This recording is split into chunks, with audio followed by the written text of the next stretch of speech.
Good morning. This is Jim Whitehead. How are you? Don't mind me. We're wimps down here in Southwest Florida. It's like went down in the 30s last night, and it's probably just at the 50s now. Now, any of us, and the building I'm in, which is my creative building, is 55 degrees. Now, I know most people and what I would have been used to also when I lived in New England, you'd think 55, that's balmy. Well, we get so used to these warmer temperatures that admittedly we're wimps when it comes to being cold. But anyway, that's not what I'm going to talk about today. This is another wonderful facility that I found in the United States. Now, I did one yesterday in a location in Colorado that had 33,000 acres of land. Now, this facility, called the Best Friends Animal Sanctuary, is based in Utah. Now, I had said yesterday that in general, the issue is that I thought, because I had done so many out of the country facilities that I found very wonderful, caring. You love to have what we would say, it is what it is, meaning there's no dishonesty or anything you're telling about a location that you're trying to make it sound better than it is. Well, this one is in Utah.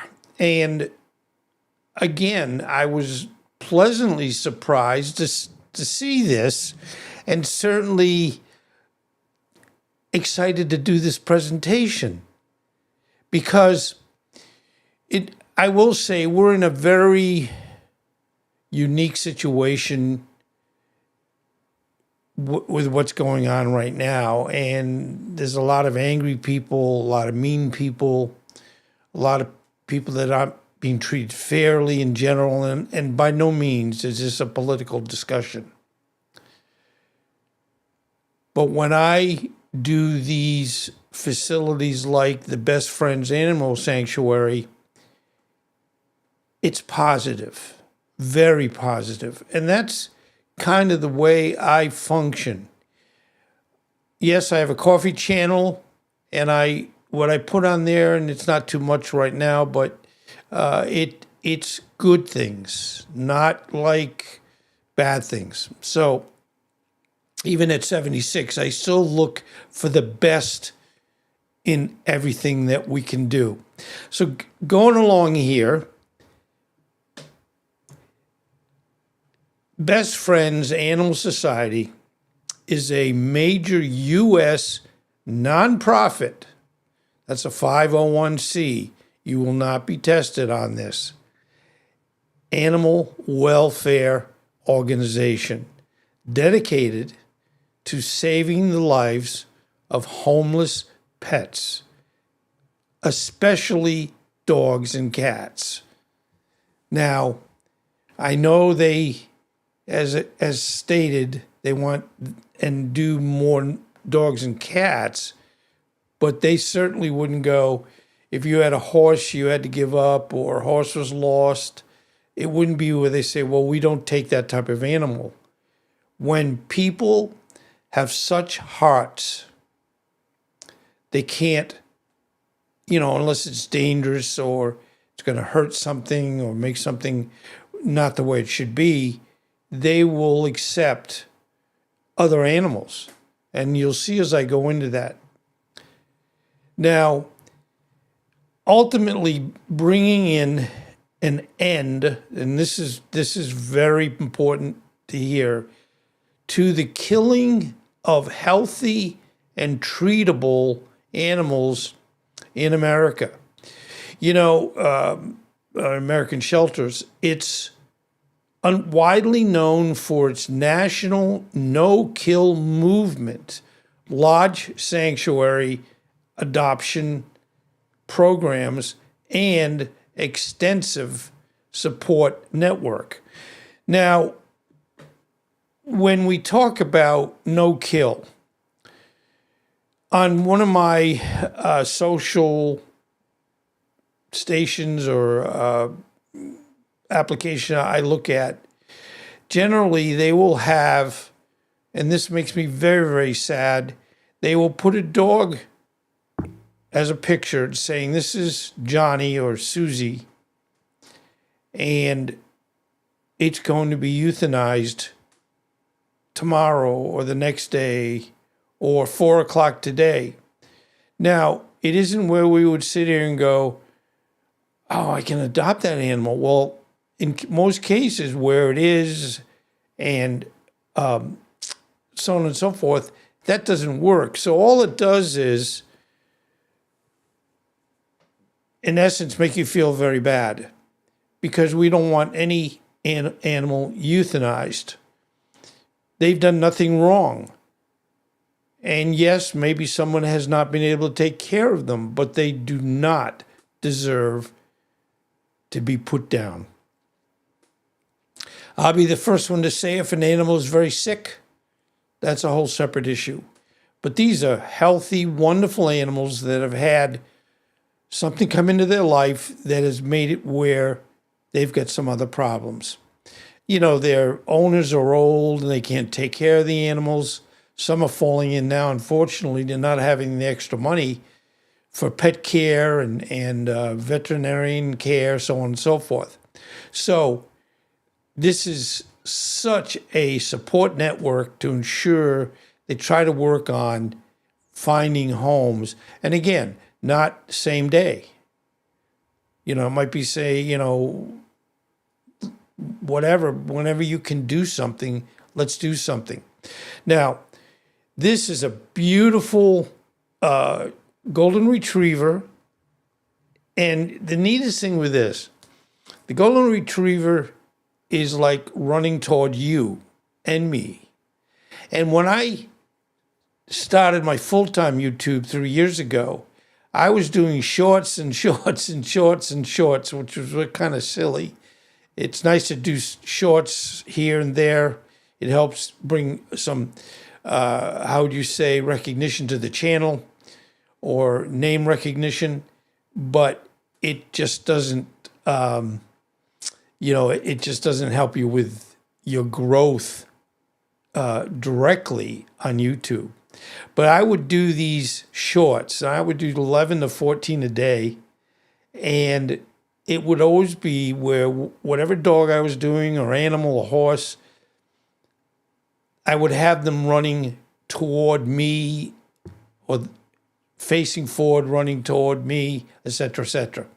And it's always good to bring back memories of things you did in the past. So the next one, and again, these are all animals at this facility, so I just like to have it where you can see some of the wonderful residents. This is a nice kitty cat, very unusual eye color, and their nose, it almost looks like they're in the cold area that we're here in South Florida right at the moment. But animals are great. They're wonderful. I just can't say any more. There isn't an animal that I don't instantly fall in love with. Anyway, their mission is to bring about a time when there are no more homeless pets in the United States. Now, I know that's quite a vision, and it's like if I say today I'm going to work toward becoming a millionaire, it isn't where I'm necessarily going to become a millionaire, but I'm going to be working on progressing and doing better in a financial situation. So this facility is trying to make sure that every pet has a home and none of them are euthanized that's heading in the right direction, and in some cases it will be successful. Now there's a beautiful horse. In the environment, they have a large amount of space, and I'll show you some other things that kind of give you that vision. Anyway, a better world through kindness to animals. If any of us really looked at, we need to treat animals great, but it doesn't have it where you say, well, if you treat animals great, you treat humans not great. I think it, has you head in the right direction to try to understand that they need us.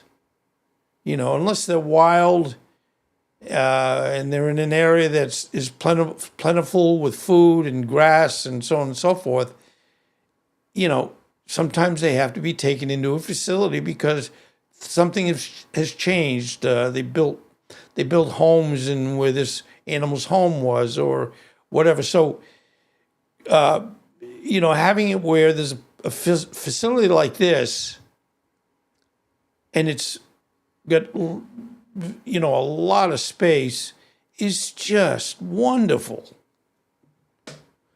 Now, rabbits. They're cute. They're wonderful. What a heart. And here in southwest South Florida, we had for a while, because we have a good piece of land, 1.14 acres, and it's trees and so on and so forth. We, for a while, had some rabbits coming up to my little building every day, and I was feeding them. And they were able to go under the building if in the event they felt something, they get a little afraid. That's even when I was coming to them, I could never become friends with them. But unfortunately, they ended up moving on, and I missed them. So that's that story. Anyway, the facility operate under a guiding principle that include compassion, authenticity, leadership, and positive influences in saving and improving animal lives. And you can see from looking at this, that's exactly what they do. Now, what would be not complete if we didn't put a little piggy in there? I mean, I don't know if you've seen it or heard it, but pigs actually make good pets. I know we're thinking of pigs that are in a in a bunch of moppy slop, yada yada yada yada. But no, they like that, but they do fine if you say, well, I'm going to have a pet pig. And they're clean. I mean, there's nothing would have it where you'd say, no, don't own a pig. No, do it. So anyway, their main base, Best Friends Animal Sanctuary in Kanab, that's Kanab, Utah. So what's neat, they are in, and this is where I get fooled on thinking we wouldn't have large tracts of land that could be devoted to animal care. But I was wrong, and I think I'm going to find more than just the two. I did one, I guess, a couple days ago from Colorado, and that was a wonderful place. And I thought, well, maybe that's the only one I'm going to find. And it was all because I'm thinking, land is expensive and so on and so forth. But yeah, you wouldn't have this in New York City, but putting it out in the Midwest where Colorado, Utah, Montana, I can go on and on, have land that certainly would make an appropriate location for any facility that wants large spaces for its animals.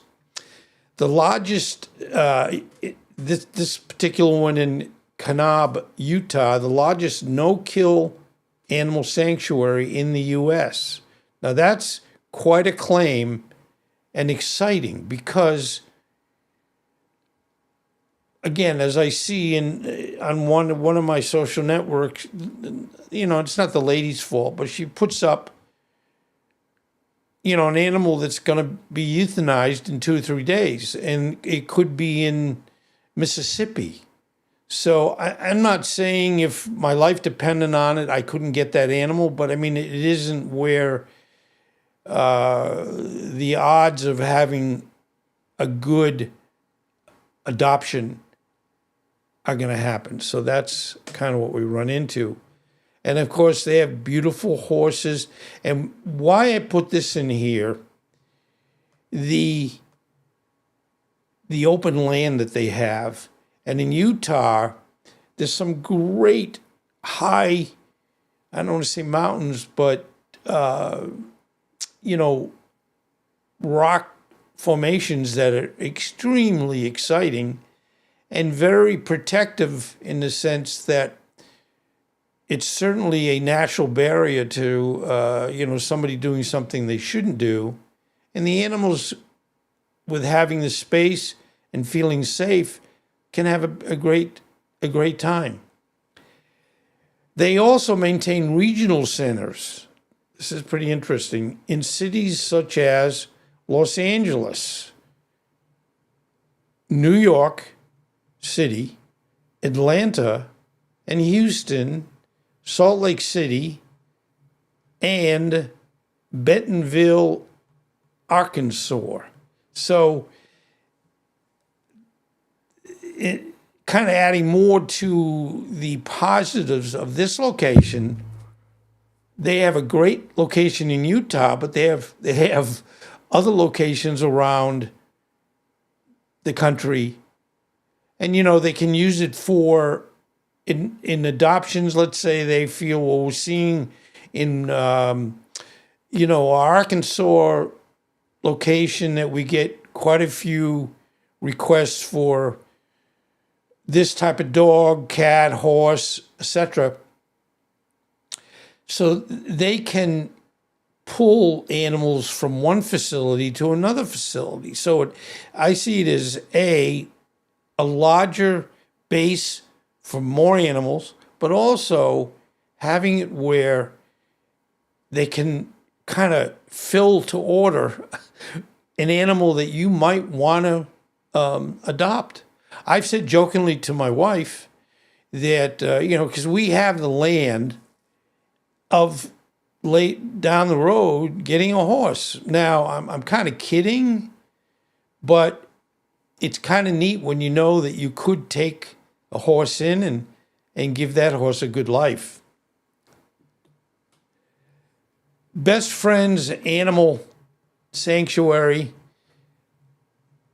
The heart of the organization, home to up to 1,600 companion animals, dogs, cats, birds, bunnies, horses, pigs, and more.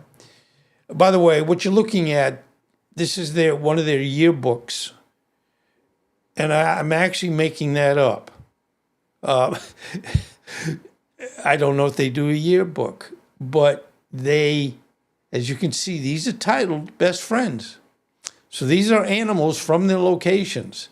And I'm sure they put this out so that if people saying, I'm looking for a bunny, a pig, this cat, that cat, horse, they're saying, no problem. We'll send you a bunch of pictures and you have the opportunity of making choices.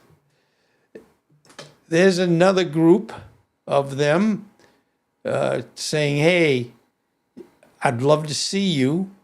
So anybody that sees these can go and not only visit these facilities, but they could also adopt if they would like. There's one more. I know they're relatively the same. In fact, that one is. With presentations, you prepare, get into it and go, ooh, whoops.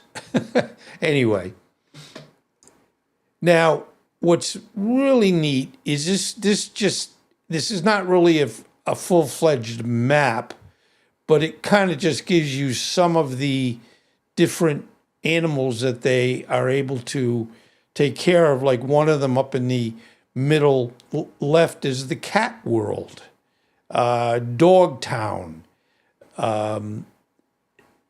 visitor center, Angels Best Pet Cemetery, God bless them, Bunny House, don't mind me, I need to have glasses on. These aren't technically glasses, but Wild Friends, and then the sanctuary entrance, visitor center, that definitely would give you an idea of what's going on. Now, going on, the sanctuary isn't just a shelter, it's a place of healing, rehabilitation, and lifelong care for animals in need. We open to visitors and volunteers and serves as a center for inspiration for the no-kill movement across the world, which is pretty neat. When you see an animal that's going to be euthanized, and if they're well, it's sad because they did nothing wrong. Unfortunately, some circumstances have happened where they're on their own, and they have no one where that want to take them in or can afford to take them in. We get that. We love our Jamie. Would we ever say we can't afford Jamie? Not in 1,000 years. But the recognition is, as they get older, they get a little more expensive, and so on and so forth. Anyway, nationwide no-kill advocacy and network no-kill movement, Best Friends leads efforts to make communities across the U.S. no-kill, which typically means saving 90+% of healthy or treatable shelter animals. Now, if that isn't, how would you say, a wonderful, heartfelt happening and effort? And I guess, in fact, I might even, it's funny, as I do these presentations, things come to mind that I hadn't really thought of. And even though I mentioned earlier a very nice person on one of the social media sites, typically on a daily basis, she puts animals that are going to be euthanized in 2 days, 3 days, 1 day. Now, I'm going to, and I just thought of this because Best Friends, they have locations around the country besides this Utah location, but I'm gonna propose to her and just say, it's not butting in, but it could be, and I would expect if she said to Best Friends, I have a beautiful dog, a beautiful cat, and we can't find a home for them, and unfortunately that animal is going to be euthanized. Will you take them? Now, I know there's an expense to that, but it's certainly, how would you say, possible that something good could happen where, again, that person, instead of saying, I'm going to help with, try to protect an animal from being euthanized, I can, in addition to that, work with, and as I progress into more of these, but Best Friends have it where they might be able to take that particular animal that is going to be euthanized because they don't want they want a no-kill situation. And my hat's off for that. So anyway, I'm going to follow up on that hopefully today. Now, Best Friends Network. This is a nationwide, as I said, partnership of thousands of shelters and rescue groups working collaboratively to increase life-saving outcomes for pets. It includes public and private animal shelters, rescue groups.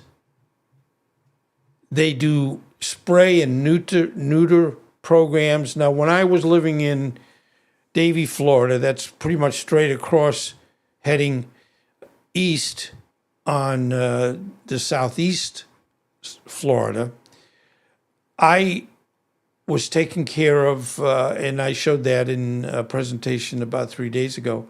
I was showing the feral cats that I was taking care of. And before I kind of took them in, if you might say, it was being taken care of with a neighbor in the back of me. And she did work on, her husband was mean to the cats, to be honest with you, but she was not. She was good.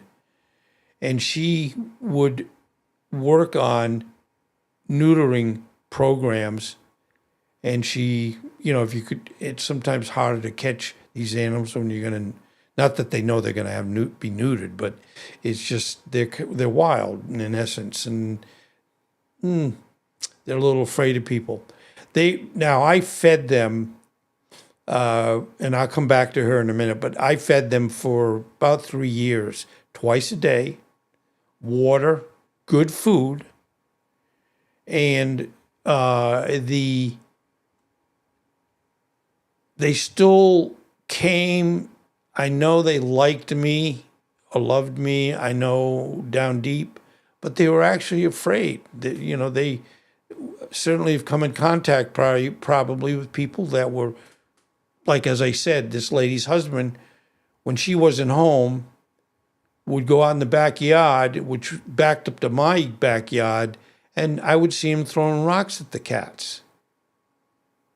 Now, I don't think I need to say how terrible that is. But again, we worked on trying to make sure that these feral cats didn't have, babies, because again, it doesn't mean or have it where they're going to have a good life. Now, another description is Trap, Neuter, Return. That's TNR. Cat initiatives. Together, the network shares resources, strategies, and support to help communities reach no-kill goals. So the neat thing with this, they do not just have a thing saying no-kill free and so no euthanasia, et cetera,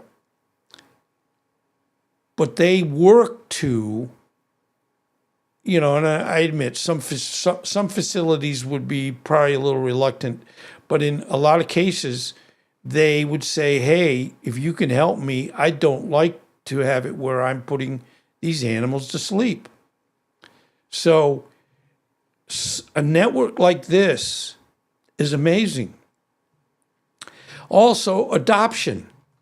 Best Friends runs adoption centers and events across the country, including major cities such as New York City and Los Angeles. So, they put their money where their mouth is. That's what I want to say. And I know if I was involved directly with a facility like this, that it would probably be the best time of my life. And I've had a good life. Pets at their facilities and in the sanctuary are available for adoption and promotions like reduced fees, help match animals with loving homes. So they're not just, putting them out, on a table and saying, "Hey, whoever wants them." No, they work diligently to make sure they're putting an animal into a home that is correct. Now, fostering and volunteering, they offer foster opportunities nationwide. Many pets in need are cared for in foster homes until adopted. Now, I see a lot of this on YouTube where they show people taking in a pet and fostering the pet. Now, I wouldn't be good at that, and let me tell you why. I would, and I'm not kidding you when I say any of this. I just love animals. And if somebody said, "Hey, we got a cat or a dog that we need to foster for a little while," I'd have a hard time, not in the sense of I'd love the animal beyond that. And I would also get where I'd say, I don't want to give this animal up. So I could very well end up having 20 animals because I took in fosters and fell in love with them and just want to keep them. So you got to understand your weaknesses. One of them is I want to adopt them all. Now, my wife and I, we recognize, because we're not young, that, and I'm not retired, thank God, even though I'm 76. I think when you retire, you die. I was a generator company and a coffee roasting company, and now I'm doing a lot of different things, but my YouTube is, right up there because I do things and learn things that I really like to learn. And every presentation that I do, whether it's on coffee or animals, I learn things I did not know. They also have volunteer programs, include local and sanctuary-based roles for animal care to event, and they help and transport support. So again, they put their money where their mouth is. They do not just try to, say what they do, but they don't do it. Because, they have to earn some money to keep going with their sanctuary.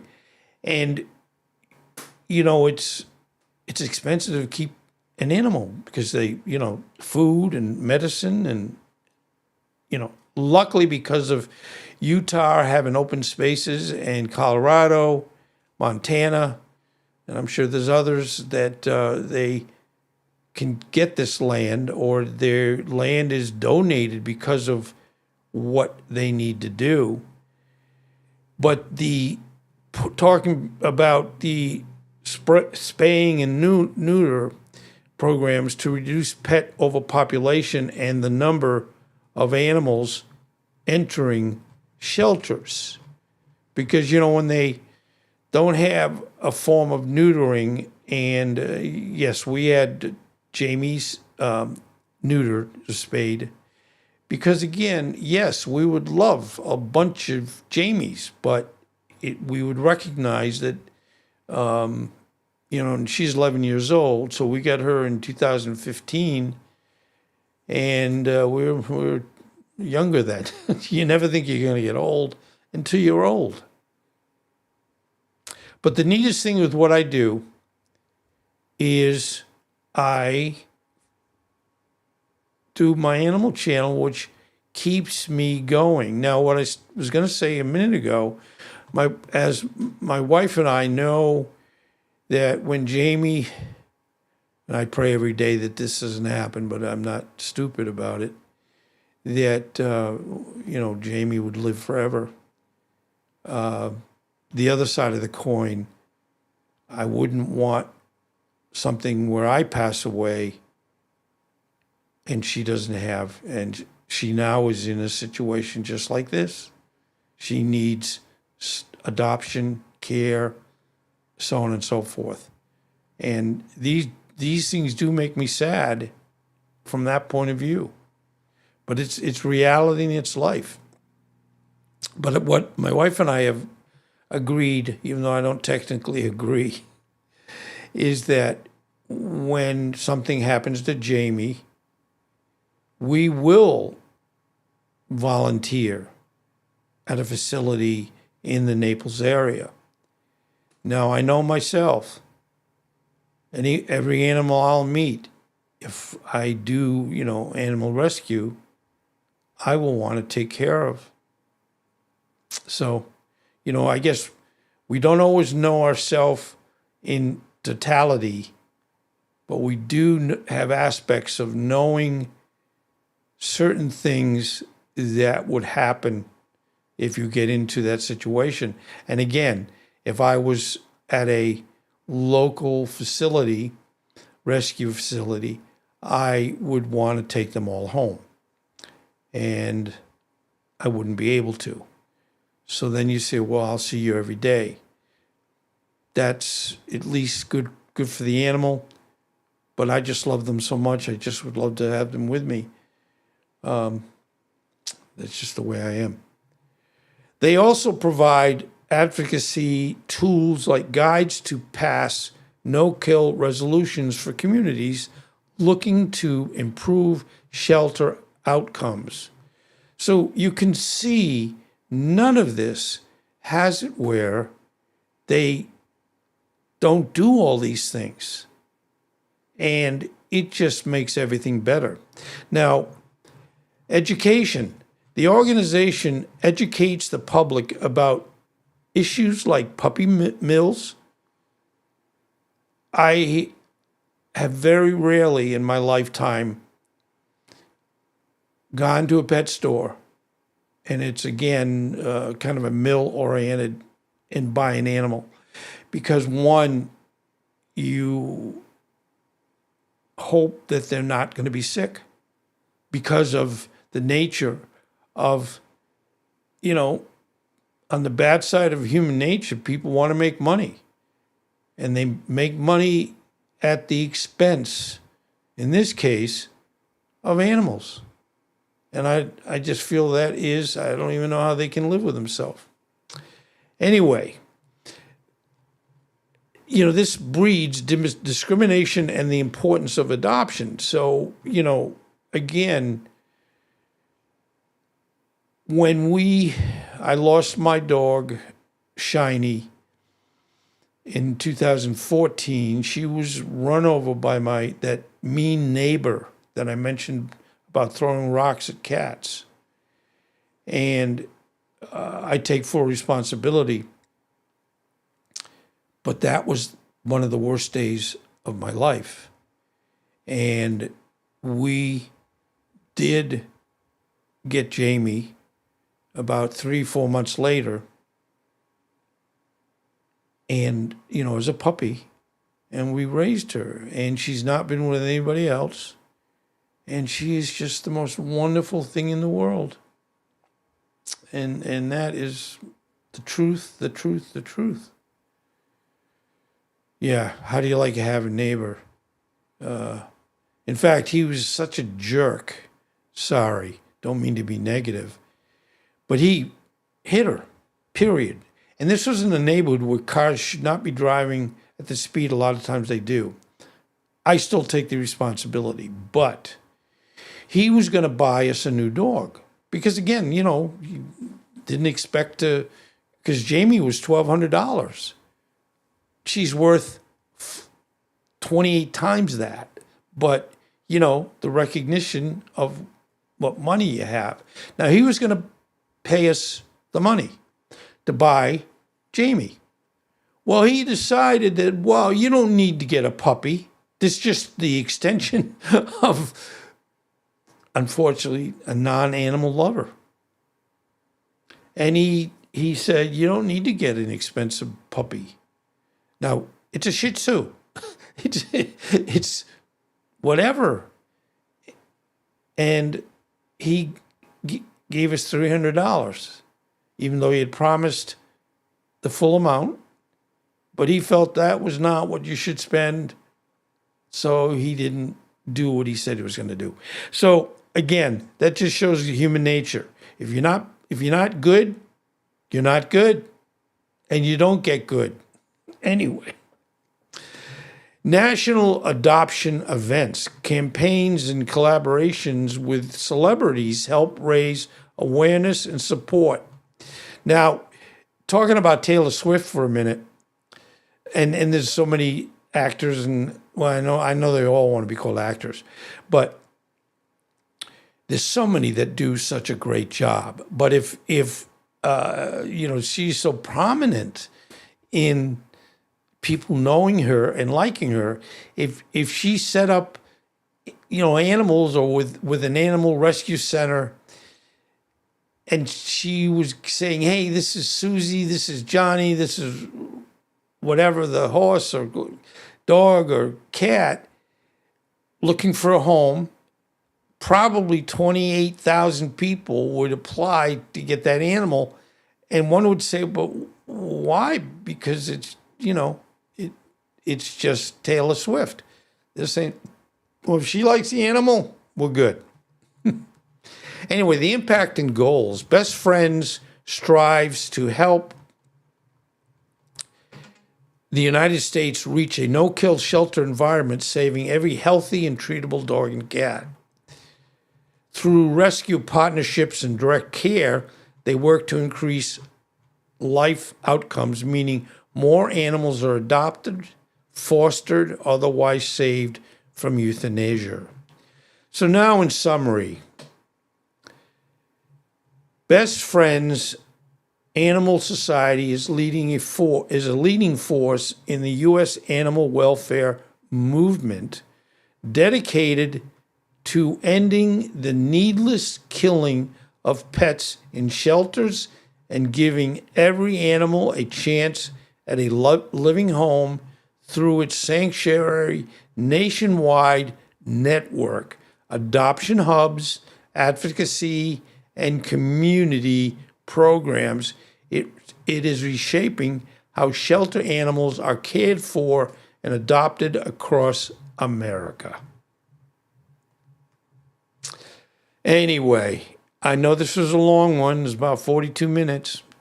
I try to make them shorter because I know even myself, when I go look at whatever I need to look at or want to look at, I go, 42 minutes. I mean, if a lot of times what I have to do is break it up, which is fine. There's nothing wrong with that. But you hate to have it where everybody just says, if it's that amount of time, I won't watch anything that's wonderful. But anyway, if you can, subscribe. I don't push it too hard, but it certainly helps me. And it helps the animals. Because, when I'm doing these animal presentations, and if people watch it, they will learn certain things. Because even though I know and always have loved animals my whole life, I learn something new every time I do a presentation.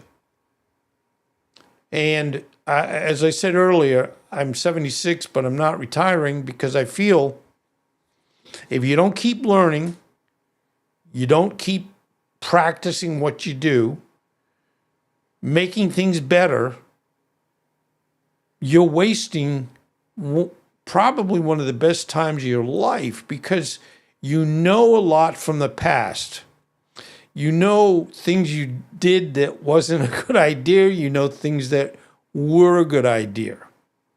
And unless you turn into a mean person because of things that have happened in life, you basically probably, at my age, being, I don't want to say the most healthy in the world,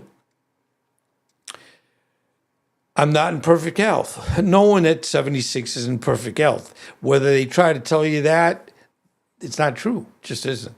But anyway, thank you. And if any of these strike you as hopefully an opportunity to bring an animal into your home, I have been successful, and you will be successful also. So thank you again. And please stay well and take care of that animals, or the animals you have, and the animals hopefully you will have. Thank you again.